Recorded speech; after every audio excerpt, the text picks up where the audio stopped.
Y'all know what time it is.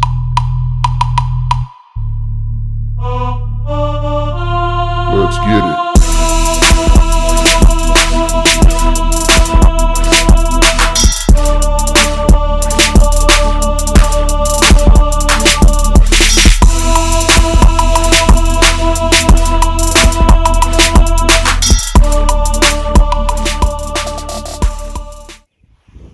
What's up, YouTube? We're out here at the solar panel project. Remember this pond, when I first did the solar project thing, we had some issues we had to get straightened out. Well, we got those issues straightened out. So there's our overflow pipe right there. The levee is done, been done. We got water still flowing in. We've gotten plenty of rain. Water's all the way up to here now. It's just gonna get more full as time goes on. And you can't see it, but all that grass out there, there's water all out there. The water is a couple feet deep in the middle. All we wanted was just a little pothole. We didn't want some big, extravagant looking cookie cutter duck impoundment looking thing. We just wanted a nice little pothole, and here's why. So the ducks want to be here. Every time this thing filled up with rain, we would come through here and ducks would fly up out of these holes. There's also another hole behind us, back over here where the solar panels are, over in this direction. Solar panels are over here. That hole is down here. It actually, what our hopes are is eventually one day this pond will get so full when we start getting the rain we were used to getting, it'll overflow that pipe and go through here and go on down to where that other hole is over there and fill that one up eventually too. So we don't need to do a lot of stuff here. I think sometimes we want to put our human touch on everything and just overdo it. See, like these weeds in here, folks, that's seed. Every one of those little, and I'm sure somebody out there knows what the name of this stuff is. You see all that? It's got little black seeds all in there, man. That's the deal, okay? We don't have to do a whole lot of stuff here. We already got natural vegetation. Now, we are going to spread rice seed in here today. I'll tell you why. Because this place is filling up with water. We're just going to supplement what's already here. This little thing does not need a ton of interference, we don't have to bother it. The ducks want to be in this little hole. It's a couple feet deep out there in the middle. And for a few months, it was extremely dry. We only had about a 30-yard hole out in the middle right out there. There's a little dead pine tree. I don't know if we can zoom in. See that little dead pine tree right in the center of it's laying horizontally? That little dead pine tree the water was right around that.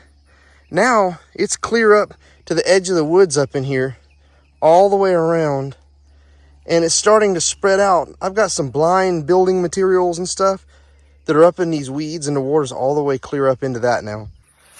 We come up in here, wood ducks are flushing out.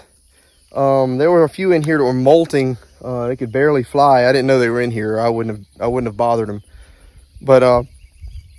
But yeah, it had feathers flying off of them while they were flapping out of here. They went to the pond. There's the big pond is right over those trees. Yeah, it's a big 12-acre pond right there. So they went straight to that pond and sought refuge over there.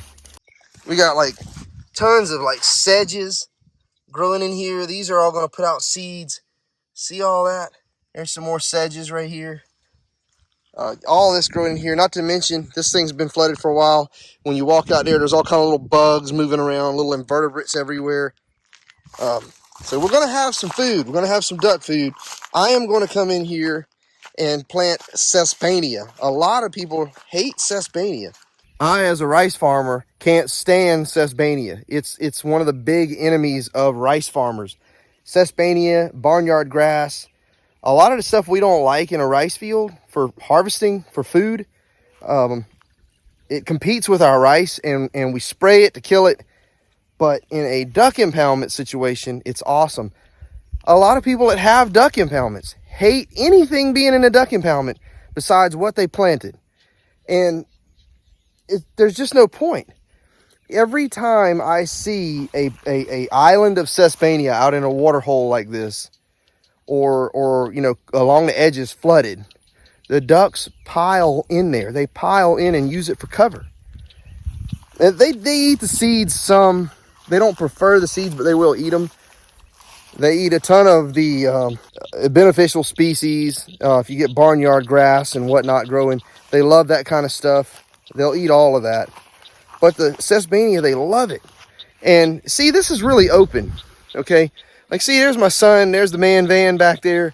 It's really open all the way around.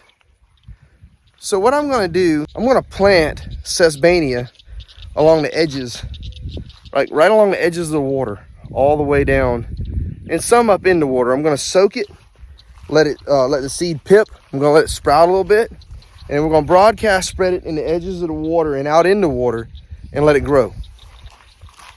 The ducks will seek refuge in it, and we'll be hiding in it also. It makes a great hide for some duck hunters. So we went to one of my super sacks that's stored at one of my fields, and we got this stuff right here. Beautiful rice seeds. Look at that. We got a little extra over here in this tub. I got him over there spreading rice in the edges. He's slinging it along, doing his part, going in that direction. I got the old bag spreader right here.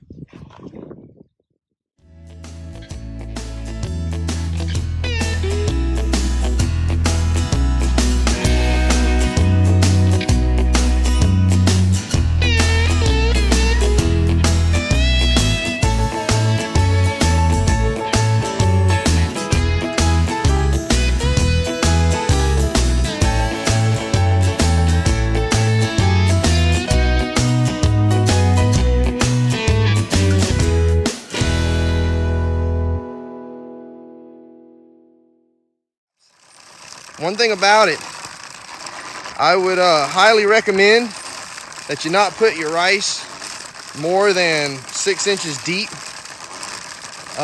because it will have a hard time. Thankfully, this water is very warm. It's very warm, feels like bath water, which is good. If your water is kind of cool, that's going to hinder the rice because it likes warm. Okay, it's a subtropical plant, tropical, subtropical, and it needs warm temperatures. So this is why we're doing this in June, not April. All right, so the spreading is done. As you can see here, we got rice spread everywhere, man. Down in these empty spots in between all this grass. See it? It falls down in between all that stuff right there. It's only about a couple inches deep right there, all along these edges. Now, what we're anticipating is this water will stay like it is throughout the summer. Very shallow. See how it is right there? That's about how deep it is. But it's deeper in some places, shallower in others. Some places up over in there, I spread it out like just on the dry, or not dry, but like on the edge of the mud. You know what I'm saying? If you know, enough of it spread there, the birds hopefully leave it alone. It'll sprout. See, we got there's rice all down in that water. It's all in there. You can see it. Some of it's floating on top. It eventually catch the water, soak in, and it'll sink.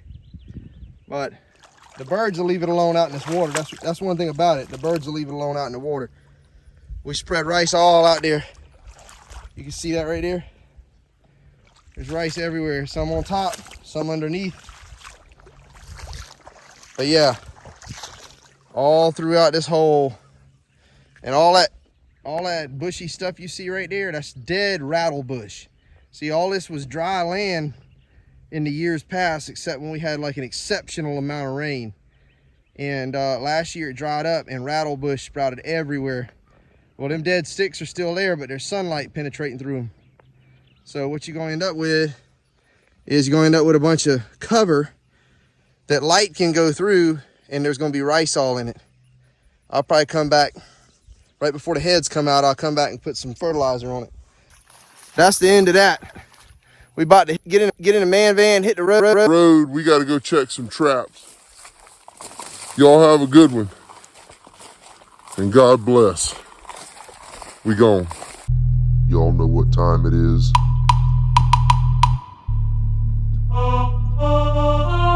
Let's get it.